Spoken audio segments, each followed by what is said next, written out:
Gloire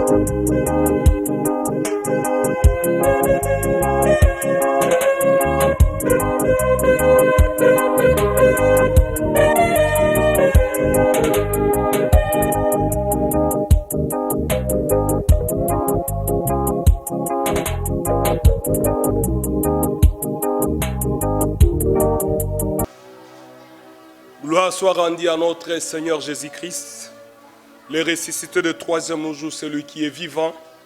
Nous vous saluons tous dans le nom puissant et précieux de Jésus-Christ. Peu importe l'heure dont vous nous suivez, nous vous disons Shalom au nom du Seigneur Jésus, qui veut dire que la paix du Seigneur soit avec vous et que le Seigneur notre Dieu vous bénisse, qu'il fasse lui sa face sur chacun d'entre nous. Père, nous te bénissons pour la vie que tu nous accordes et l'occasion que tu nous permets que nous puissions suivre cette émission, la foi gagnante. Avec une ferme assurance, nous savons que la foi en Jésus-Christ de Nazareth, c'est celle qui amène au salut. C'est par lui seul que nous avons la vie de Dieu et c'est par lui seul que nous avions la rédemption et la rémission de nos péchés. Père de gloire, permet à chacun d'entre nous, celui qui suivra ce message, que cela puisse nous édifier, nous encadrer, nous aider dans notre marche avec toi, parce que dans la marche avec le Seigneur, il y a des vents et tempêtes et circonstances qui nous arrivent. Mais nous savons et nous te faisons confiance que tu es fidèle et tu es vivant. Au nom de Jésus de Nazareth, je ainsi prié et nous disons Amen. Gloire soit rendue à Dieu, le fidèle de cette émission, la foi gagnante. Nous sommes là pour partager la foi en Jésus-Christ et pour témoigner des choses que ce Dieu fait pour nous. Et à lui seul soit la gloire.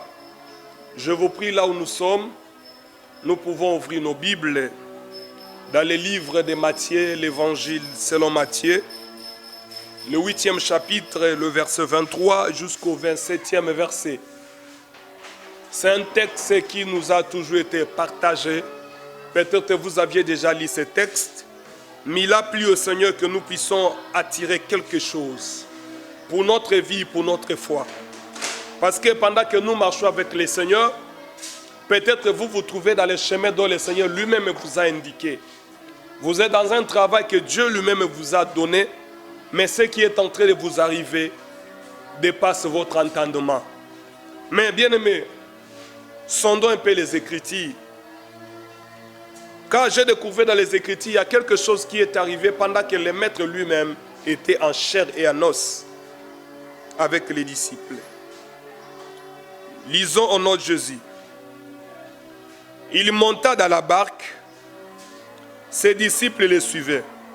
Voici, il s'éleva sur la mer, une si grande tempête que la barque était couverte par les flots. Et lui dormait. Les disciples s'étaient approchés, le réveillaient et dirent, Seigneur, sauve-nous, nous périssons. Il leur dit, pourquoi avez-vous peur, gens de peu de foi? Alors il s'éleva et menaça les vents, la mer et une grande calme. Ces hommes furent saisis d'étonnement. Quel est celui-ci, disant-il, à qui obéissent même les vents de la mer? Ne crains pas, le Seigneur est là. C'est ça notre sous-thème. Ne crains pas, le Seigneur est là. Mes frères et sœurs, pendant que les apôtres traversaient de l'autre côté, dans la barque, ils étaient ensemble avec notre Seigneur Jésus-Christ. Mais au fur et à mesure qu'ils avançaient dans la mer, il y a une grande tempête qui a commencé à souffler.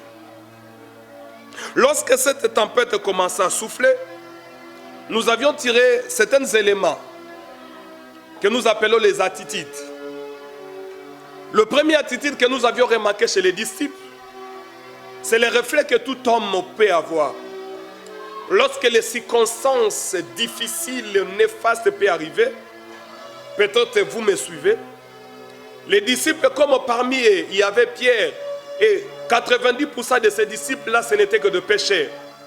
Ils connaissaient bien la mer. Ils ont déjà dû affronter des situations pareilles. Mais ce qu'ils ont vu ces jours-là, c'était au-delà de leur entendement. Pierre qui était un excellent pécheur, les autres qui étaient des excellents pécheurs, ils ont essayé de naviguer, ils ont essayé de pagailler, ils ont essayé de lutter. Mais toute leur lutte ne leur servit à rien. Toute leur connaissance ne leur servit à rien. Parce que lorsque vous lisez la Bible et la manière dont Jésus-Christ a rencontré l'apôtre Pierre, il était dans sa barque. Comprenons qu'il était déjà habitué à la mer. Peut-être aujourd'hui, Jésus vient vers vous. Vous êtes dans votre bureau, dans votre maison. Vous vous dites, je maîtrise bien mon travail. Je maîtrise bien ma maison. Je maîtrise bien ma vie. Mes frères et sœurs, c'est une bonne chose. Mais il peut y arriver des circonstances qui dépassent l'entendement humain. Comme ça s'est arrivé dans la vie des apôtres. Et qui étaient des excellents pécheurs. Aujourd'hui, peut-être les pécheurs ont des moyens technologiques plus évolués. Mais mes frères et sœurs, les apôtres se sont retrouvés dans l'impasse. C'est peut-être votre cas. Vous faites vos commerces, vous faites vos affaires, vous vivez bien dans votre famille. Mais il vous est arrivé des circonstances. Il vous est arrivé des choses que vous ne saurez comment les maîtriser. Il vous est arrivé des pertes, de l'escroquerie, des vols que vous ne saurez jamais expliquer. Mais je vous prie, mon frère, ne crains pas. Ne crains pas. Et surtout si Jésus est avec toi. Et surtout si tu as déjà donné ta vie à Christ, ne crains pas. C'est Dieu qui est fidèle. Il est à tes côtés. Et si tu n'as pas encore donné ta vie à Christ, mon frère, ma soeur, ne cherche pas la solution à ton problème ailleurs. Ne cherche pas la solution de ton travail ailleurs. Tu as besoin d'avoir des enfants. N'y t'irons pas dans la maison des féticheurs. Car il ne faut pas consulter les magiciens. Dieu est fidèle. Approche-toi de Jésus. La première attitude, bien aimé le Seigneur, les apôtres ont essayé de faire, de lutter avec la tempête. Or que personne ne peut lutter avec la tempête. Il y a des circonstances, il y a des situations qui sont plus fortes que l'homme. Il y a des situations qui dépassent l'intelligence humaine. Il y a des circonstances qui dépassent ce que vous aviez étudié à l'université. Il y a des situations qui peuvent vous arriver, bien mes seigneurs. Vous ne savez d'où comment commencer, comment la terminer. Peut-être vous voyez l'histoire, mais vous ne savez comment faire. Mais mes frères et sœurs, cette attitude, c'est aussi une bonne attitude. De chercher la solution aussi par soi-même. Mais mes frères et sœurs, la deuxième chose, l'attitude que j'ai aimée, c'est l'attitude des apôtres. Ils ont commencé à tourner les regards vers le Christ. Mais pendant qu'ils tournaient les regards vers Christ, ils ont constaté quelque chose dont la Bible nous dit ceci dans le 24e verset. La barque était couverte par les flots et lui, il dormait. Les apôtres ont constaté que Christ, malgré la tempête, il dormait. J'aime mon Jésus. Je peux oublier tous les adverbes et toutes les conjonctions, mais je ne peux jamais oublier ce Jésus.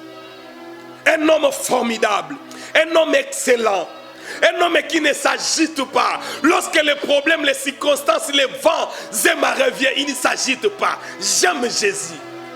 Il est resté dans sa position. La Bible nous dit que lui, il dormait. Peut-être vous regardez votre situation, c'est comme si Dieu ne fait rien. Écoutez ma soeur, mon frère.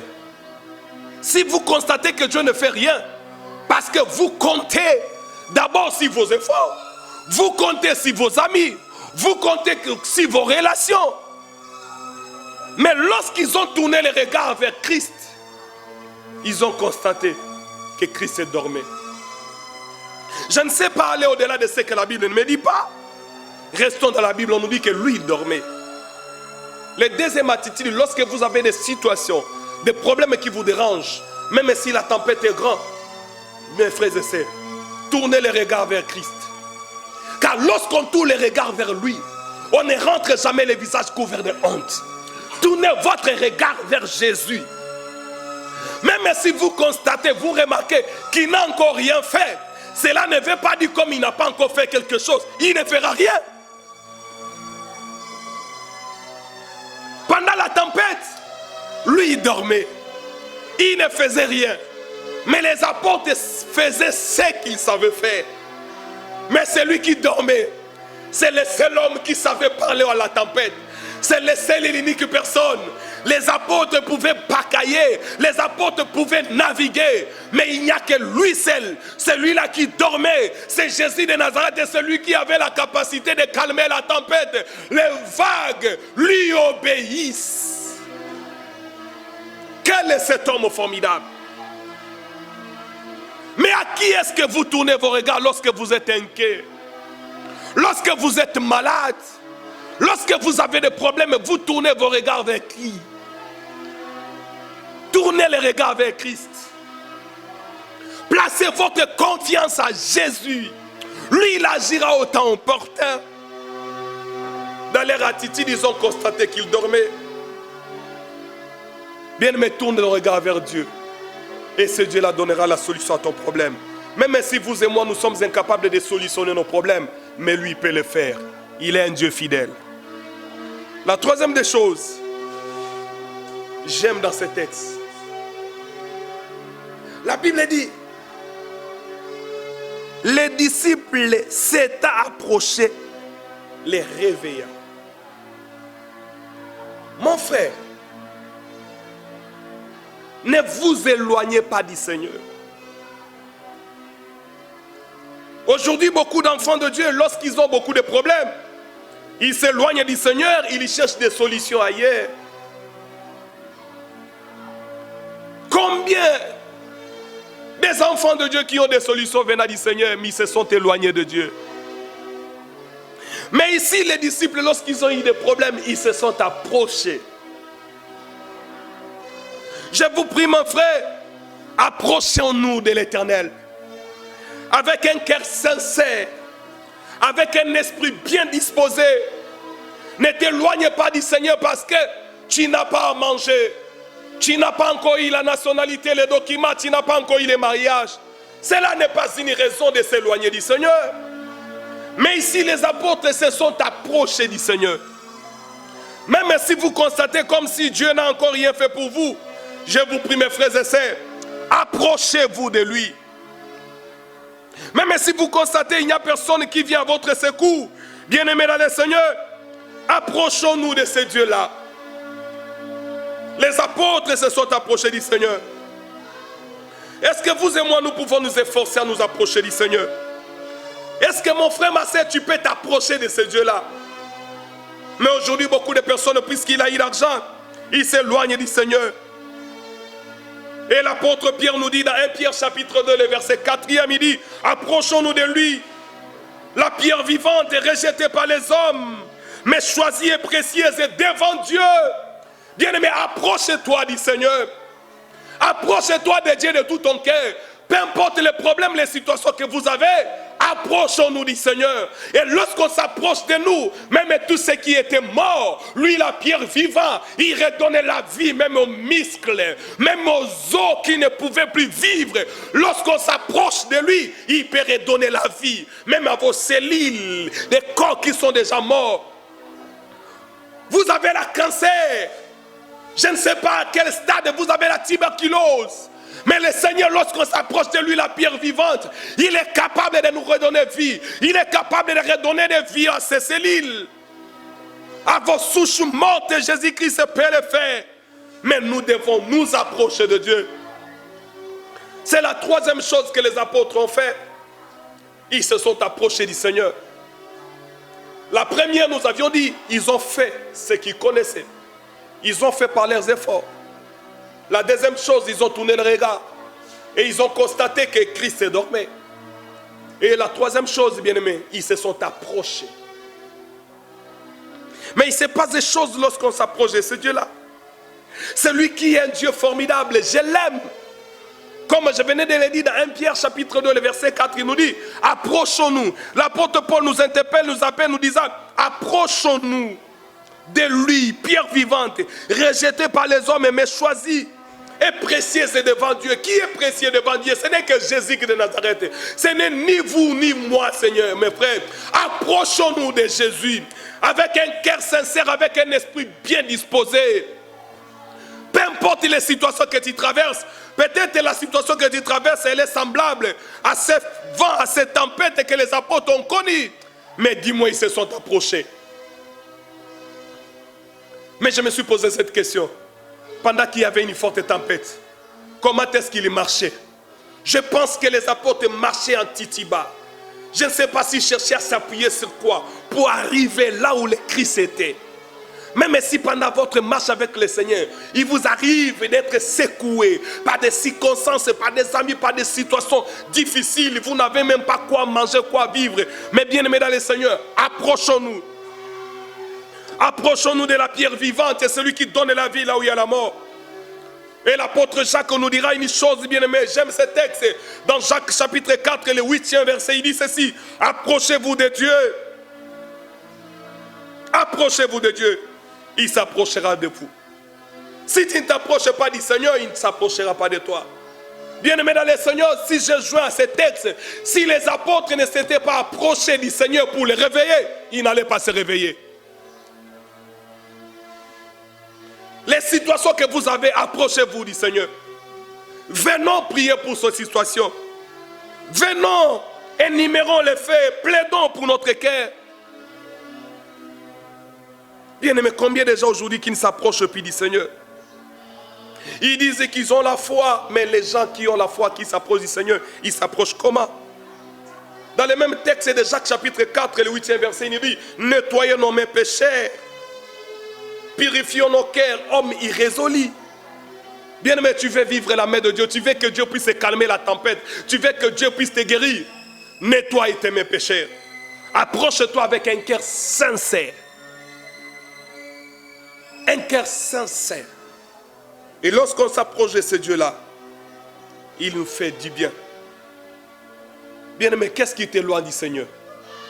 L'apôtre Paul lui a dit, rien ne pourra me séparer de son amour.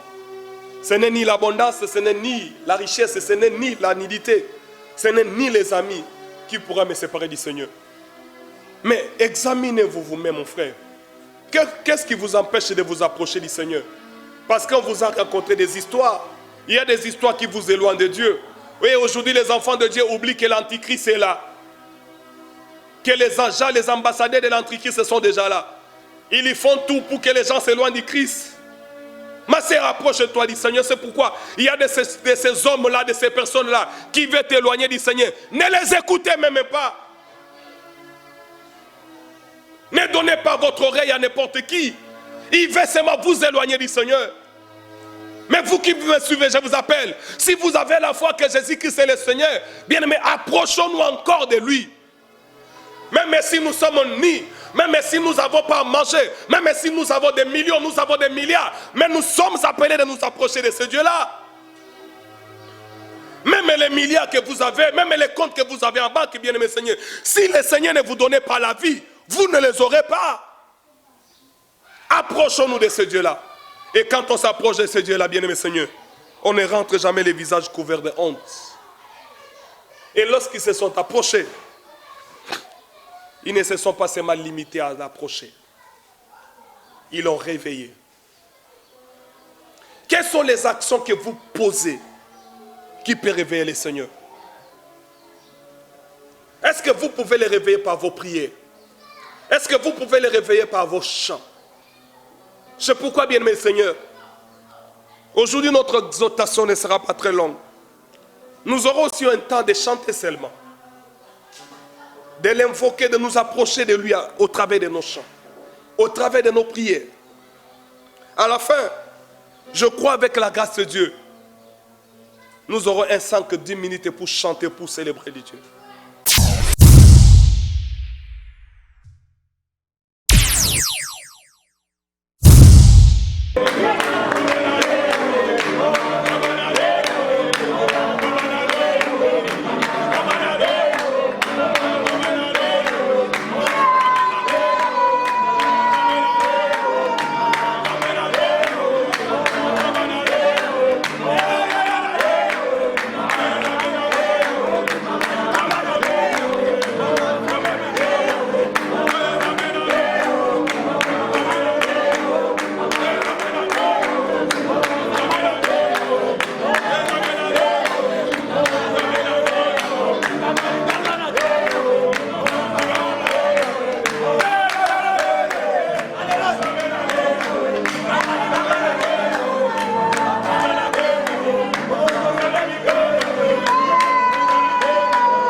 et il est un Dieu fidèle.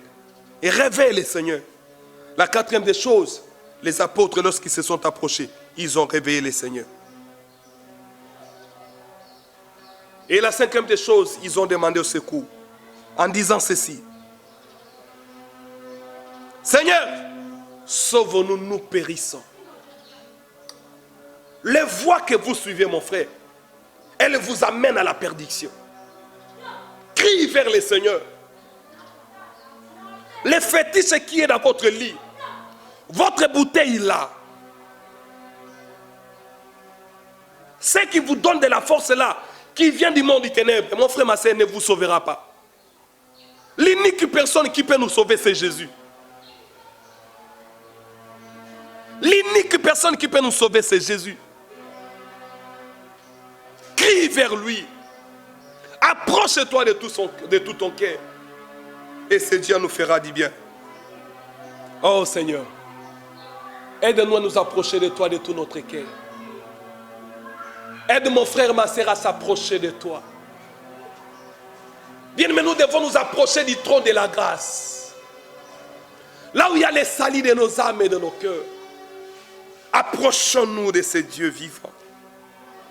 Celui qui est la pierre vivante, celle qui bâtit. Celui qui peut bâtir ta vie, ce n'est que Jésus.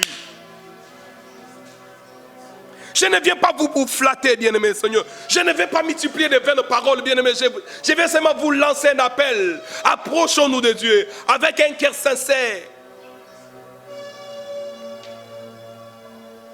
Le verset 26, la Bible nous dit, il leur dit, pourquoi avez-vous peur? Gens de paix de foi. Gens de paix de foi. Qu'est-ce qui vous fait peur? Mon frère, qu'est-ce qui vous trouble? Vous avez peur pour votre lendemain. Le lendemain appartient à l'Éternel. C'est Dieu qui maîtrise ce qui va nous arriver demain. Les mondes et les grands de ce monde sont en train de s'inquiéter sur le lendemain de l'humanité. Mais ils ne trouveront jamais de solution.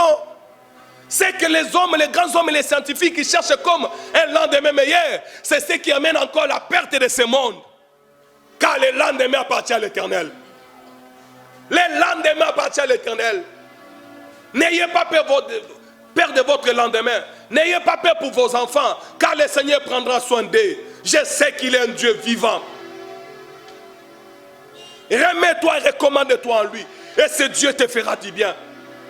Ne continuez pas à marcher dans la peur ni dans la crainte. Écoutez ce que Jean chapitre 14, le verset 1er nous dit. Il nous dit ceci, que votre cœur ne se trouble point. Que votre cœur ne se trouble point. Ça c'est Jésus qui lui dit. Moi aujourd'hui le monde est troublé. Pas de maladies, pas de fusées. Ceux qui se disent des grandes nations. Ils s'appellent grandes nations parce qu'ils fabriquent des bombes chimiques, ils fabriquent des choses pour tuer les autres humains. C'est ce qui fait leur force. Mais la force de mon Jésus, c'est la force du salut. Bom dia, Angola, bom dia a tudo. Hoje é dia da alegria da minha vida. Eu ouvi testemunhar o Deus de Moïse Luquemba. Deus que cura, Deus que dá a vida com as pessoas que não têm. Eu vivo em Angola, precisamente em Luanda. Estava com meu marido que estava muito doente.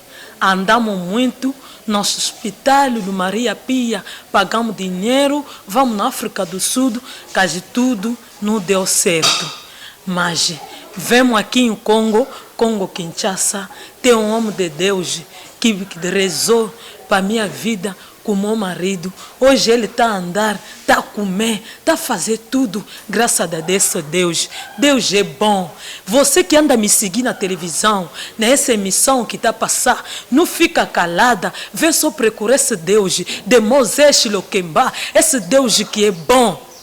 Ou a primeira pessoa que vai falar umas palavras de boa. Quando ele via esse homem que não estava a andar, que não estava a comer, mas ele falou só uma dia, ele falou só uma palavra, que eu tenho um Deus que vai curar esse doente. Hoje meu marido, o que é Alberto, Cody, Bob, que está a andar, tá comer, tá beber, tá fazer tudo. Graças a esse Deus. É isso que eu quero só testemunhar. Você que vive na casa, você que é da Angola, que está aqui, tudo.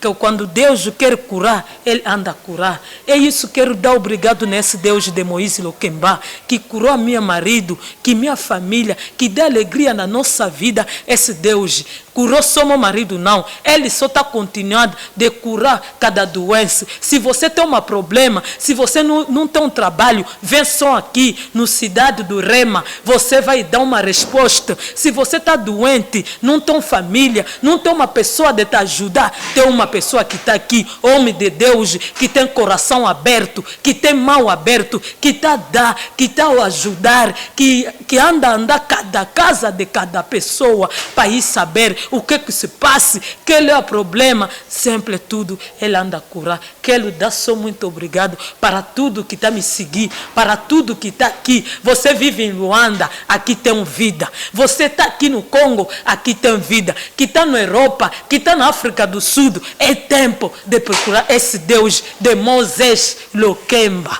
Vraiment nakumisi nzambe ya papa na ngai Moïse Lokemba oyo asalaka na kati na ye nde nzambe oyo aza na loboko ya molai mpe ya nguya me apona kosala katikati ya mosali na ye Lokemba. Vraiment nakosenga na baoyo bauti mpe mboka mipaya baza na bamaladi oyo bamédecin balobi ke eza incurable, bamaladi oyo balobi ke vraiment solution eza te, place bamédecin balobi nzambe kaka baluka nzambe wana epa papa na nga Moïse Lokemba na lemba terminus na avenue Kilija. En tout cas nzambe wana aza nzambe oyo nga nazo témoigner parce que bonene na ye epa na ngai eleki ebele. Aza nzambe ya bacondition ya bafrai te, aza kaka nzambe ya okomi liboso ya papa na ngai ondimi liloba na ye, ondimi oyo ya koteya yo e okomona ke nzambe oyo asalaka kati na ye akomimonisa. Vraiment nazopesa bino conseil, nzambe ya Moïse Lokemba aza nzambe oyo aza très humble mais aza na baagissement oyo ezali vraiment très efficace. Merci beaucoup. Nazopesa bino merci balandi ya émission oyo bisika nyonso bozali non sir bozotala kaka moto azoloba Portugal uti wapi e bozoli komituna ezalaki lolenge nini. Navandaka na Luanda, naza moko pe ya congolaise, mais vi nanga nyonso na pasarango na Luanda. Mobali nanga azalaki maladi oyo ezalaki ya makasi. Abandaki kotelema te, abandaki kotambola te. Depuis tovanda na Angola depuis 2 ans, totamboli ba hôpital ya minene ya lolenge na lolenge. Kasi tofuti bambongo ya ndenge na ndenge. Esengaki ketoya na Congo koya lisusu kokota na ba hôpital. Mais kasi avant kokende hôpital, babetelaki biso lisolo ya moko ya mosali na Nzambe. Balobi na biso soki okei kuna Nzambe na ye alala kate pe animba kate. Oyo akendaka kolongola oyo nyonso eza ya kobela pe ya maladi akendaka kopesa solution. Avant tokende hôpital tolekaki epai na ye oyo ezali na cité de Rema tokomaki wana. Moumbu na Nzambe oyo amikitisaka azalaka wana pona koyamba bana na ye ayaki ayamba kipe biso atali ye aseki alobi Nzambe na ye azali Nzambe abikisaka ataba oyo batambolaka te. Mokolo na lelo nazoyebisa bino maladi oyo ebandaki komona na échographie te. Alléluia. Nzamba sali maladi oyo ezwaka kisi te. Nzamba sali maladi oyo ya constipation ya 1 mois muto akotaka toilette te kasi Nzamba sali akoti toilette. Kaka loboko ya pamba oyo alobaki malobe pa Nzambe na ye alobi kaka ke lolenge za boye okotelema pe okobika. Mobali na ngai akoti ata hôpital mosusu te kaka maloba o moumbu na Nzamba alobaki kati na ye oyo azali Moïse Lokemba asimbi pe alobi lelo akomi kotelema pe kotambola. Muito obrigado, meu Deus. Se hoje estou aqui em frente da televisão para me conseguir expressar conforme que eu estou a expressar com força, c'est graças a Deus, o Deus que é poderoso, o Deus que fica numa igreja que eu nunca conheci na minha vida, que eu conheci há pouco, mas estou muito convencido que o Deus do meu pastor, Moisés Lokemba, e a igreja fica embora no Lemba Terminice Kinshasa, ou saiu muito distante, muito longe, em Angola, com muita doença, E hoje em dia gastei muito dinheiro nos hospitais, gastei muito dinheiro. Epa, mas hoje em dia estou em frente daquele Deus que eu nunca gastei nada, conforme que o Deus do meu pastor Moisés Luquemba é muito poderoso.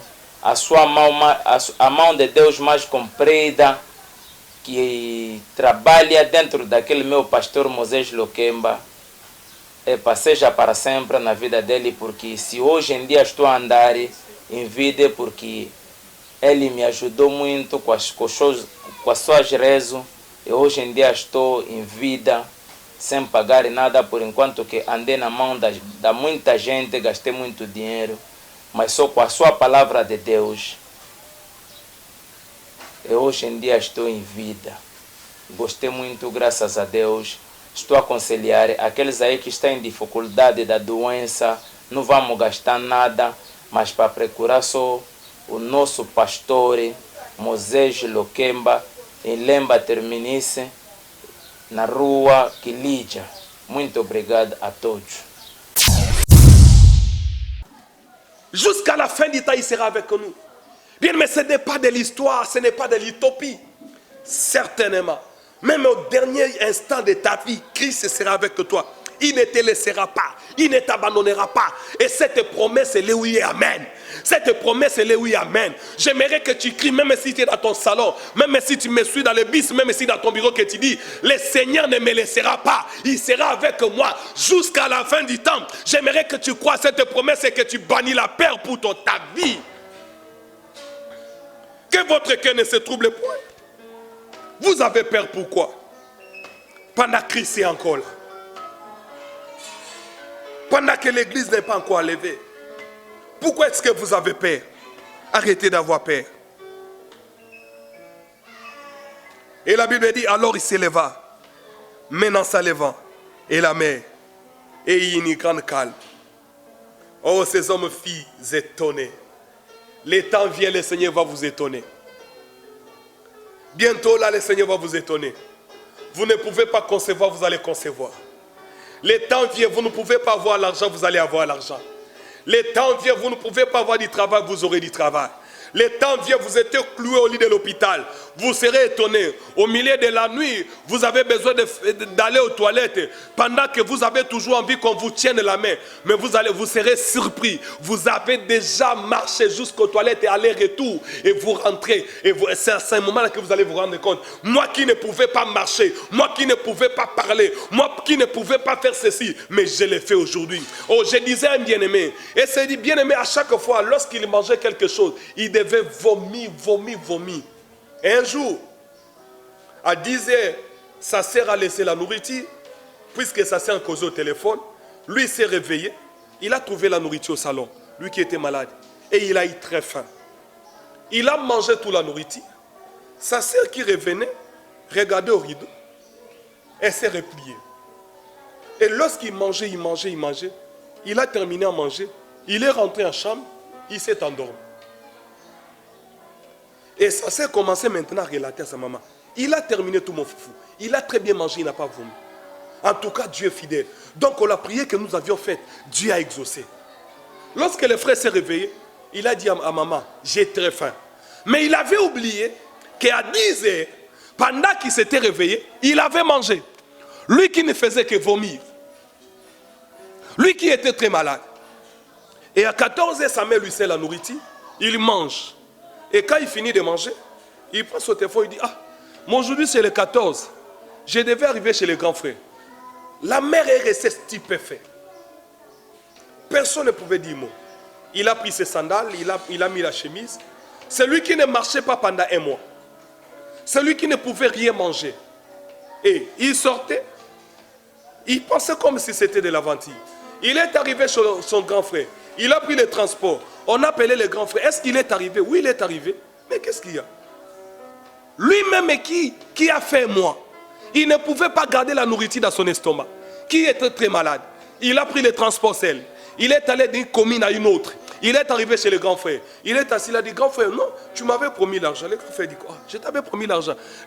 Tout le monde commençait à le trouver comme un fou. Ok, c'était un miracle qui était déjà passé. Même lui, la personne, il ne s'y rendait pas compte. Les grands frères commençaient même à avoir peur. Ces attitudes, c'est comme si les attitudes de quelqu'un qui veut mourir, c'est comme s'il veut nous dire au revoir. Les grands frères rentrent en chambre, il prend, il donne, non. Tu as combien d'argent? Oh non, grand frère, j'ai besoin de $300.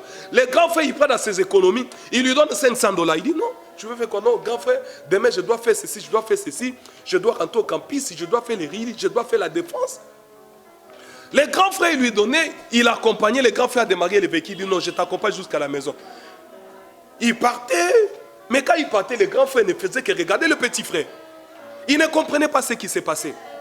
Il s'est dit non, on avait perdu un petit frère comme ça. Il était venu me demander la chemise et c'était la dernière chose qu'il m'avait demandé, le petit frère était mort. Parce que dans cette famille-là, ils avaient des morts subites chaque année au mois d'avril. Chaque année, il devait avoir un mort. Histoire vraie. Le frère, il amène le petit frère à la maison. Le petit frère dit à maman, on est venu avec les grands frères, d'ailleurs il m'a donné beaucoup d'argent. Donc tous mes travaux, je vais payer les minervois, je vais tout faire ceci. La famille était déjà inquiète. Parce que les attitudes que les garçons avaient, c'est les attitudes que les petits frères avaient lorsqu'ils voulaient mourir. La maman nous appela. Et quand la maman appelait, j'ai dit, maman, écoutez-moi. Je ne saurais pas me rendre là où vous êtes. Il est déjà 21h. Mais le Seigneur est vivant. Ça, c'est un miracle. Nous avions prié, lorsque nous avions prié, nous avions déclaré, cette maladie doit s'arrêter dans 48 heures. Comme nous avions prié, nous avions déclaré avec foi. Aujourd'hui, c'est le deuxième jour. En tout cas, maman, je ne viendrai pas. Le Seigneur est avec vous. Priez, criez le Seigneur. Oh non, papa, on a peur. On vient dormir à l'église. J'ai dit, maman, on ne vient pas dormir à l'église. Quand on vient à l'église, on ne vient que prier. Vous avez, c'est ma paix. Je viendrai demain matin. Et il ne mourra pas. Si vous êtes ici qui va mourir, lorsqu'il mourra, avant que vous l'amenez à la morgue, entendez jusqu'à ce que je revienne. Parce que je suis convaincu que ça, c'est un miracle de Dieu. Et il ne mourra pas. Je viendrai demain à 7 heures. Et bien aimé le Seigneur, les garçons, on a raccompagné les grands frères. Les petits frères voyaient tout le monde d'aider en train de causer. On les surveillait. Oh. Lui-même, il a dit, maman, on n'a pas préparé le soir. On lui a encore donné la nourriture. Il a mangé. Et quand il a mangé pour la 3e fois, lui-même, il a dit, oh, mais maman, je n'ai pas vomi. C'est à ce moment qu'il a repris conscience. Il a repris conscience à 21h30. Qu'il a mangé, mais il n'avait pas vomi. On lui a dit, vous avez mangé. La petite sœur lui dit, tu as mangé ma nourriture. Tu as tout terminé, tu es rentré dormir. À 14, il dit, c'est vrai. Il dit, oui. Et le garçon dit, donnez-moi, je vais appeler le pasteur Moïse. Quand il a appelé, j'ai dit, mon frère, chantons seulement, louons le Seigneur. Quand il est merveilleux, c'est le brûle. On a commencé à chanter au téléphone. Et pendant qu'on chantait au téléphone, le lendemain matin, quand je suis venu, la famille me dit, les frères ont commencé à chanter de 22h jusqu'à 2h du matin. Et il s'est endormi seulement là où il chantait. Je suis arrivé à 7h, tout le monde ne voulait pas le bouger. On les voyait respirer, mais on pensait qu'il était déjà mort. Quand j'arrivais, j'ai dit, maman, pasteur, vous êtes là. Il a passé la nuit au salon, là où il chantait seulement. Je ne sais pas qu'est-ce que tu as fait au téléphone, vous chantez. J'ai dit, la main de l'Éternel n'est pas trop courte. Même mon téléphone, le Seigneur peut te toucher. C'est pourquoi, ma soeur, mon frère, si vous avez des problèmes, appelez-nous par ce numéro. Nous allons vous soutenir. Moi, peut-être, je serai incapable d'arriver là où vous êtes aux États-Unis, au Ghana, à Côte d'Ivoire, partout là où vous êtes. Mais Jésus-Christ, lui, il arrivera. Et il arrivera avant moi. Et il vous touchera. Vous êtes en Angola, vous êtes en Namibie, vous êtes en Swaziland, partout vous nous suivez. Appelez. Nous allons vous soutenir dans la prière. Et quand je suis arrivé, j'ai réveillé. John. Pasteur Moïse. Ah, mais Pasteur Moïse, je suis en retard, je devais aller au campus. J'ai dit, quoi? Mais rendons grâce au Seigneur. Oh, je dois aller aux toilettes. Il s'est rendu aux petits besoins. Et quand il est revenu, il s'est baigné. Il s'est mis du parfait. J'ai dit à sa famille, laissez-les qu'il parle au campus. Et pendant que nous parlons, aujourd'hui, c'est bien-aimé. Il est licencié. C'est bien-aimé, il n'est pas seulement licencié. C'est bien-aimé, c'est celui qui travaille et qui survient même aux besoins de sa mère. 4 années passées. Et ce Dieu n'a pas changé, il est le même hier, aujourd'hui, éternellement. Il peut le faire pour vous, mais arrêtez d'avoir peur. Arrêtez d'avoir peur, le Seigneur est vivant. Des témoignages sont nombreux. Nous ne sommes pas des fabricateurs de témoignages. Jésus-Christ agit. Et si vous ne croyez pas, venez à la cité Réma et vous célébrez ce Dieu. Nous vous bénissons. N'ayez pas de crainte. Lorsque vous faites pas vos efforts, associez le Seigneur, approchez-vous de lui. Même s'il n'a encore rien fait, il fera quelque chose. Parce que le Dieu que nous prions, Jésus de Nazareth, même les vents, les tempêtes lui obéissent. Que le Seigneur te guérisse et que le Seigneur te visite. Dans le nom de Jésus-Christ de Nazareth, nous avons ainsi prié, nous disons Amen. Shalom, shalom et à la prochaine. Que le Seigneur vous bénisse.